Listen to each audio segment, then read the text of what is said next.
Media asing bocorkan Korsel diam-diam ingin coret Indonesia dari daftar pengembangan KF21 Boramai. Dikutip dari sunajakarta.com, Indonesia bersama-sama mengembangkan jet tempur supersonik KF21 dengan Korea.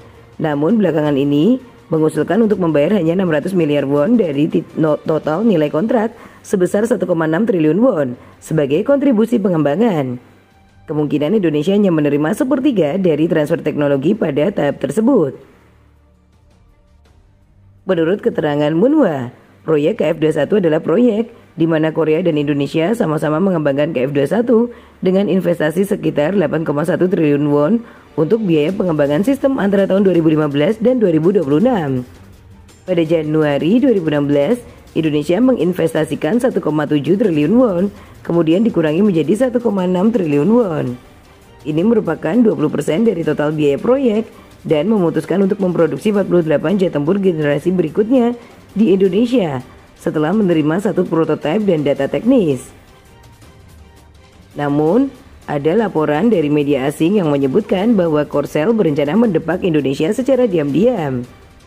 Dalam artikel 16 Juni 2024 berjudul, Indonesia melanggar kontrak dan diam-diam melaporkan bahwa Korsel bermaksud mengakhiri statusnya sebagai mitra KF21.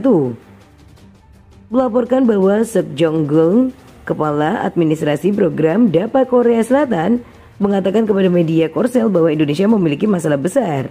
Tidak hanya kegagalan membayar biaya penelitian dan pengembangan tepat waktu, namun juga pencurian pertanyaan teknologi. Dalam wawancara, dia mengatakan bahwa pada bulan Januari tahun ini, ada laporan bahwa mitra Indonesia terlibat dalam mengambil informasi tentang desain program dan permodelan 3D jet tempur KF21 rahasia. Badan Penegak Hukum Korsel saat ini sedang menyelidiki dugaan kebocoran. Masalah yang lebih dipahami adalah Indonesia belum mengeluarkan biaya penelitian dan pengembangan tepat waktu. DAPA merespon dengan mengurangi cakupan transfer teknologi ke Indonesia dan secara proaktif menurunkan harga menjadi 600 miliar won. Namun jika Indonesia menghentikan partisipasinya dalam program KF21 yang masih merugikan Korsel, pasalnya Indonesia akan memproduksi 48 KF21 pesawat tersebut.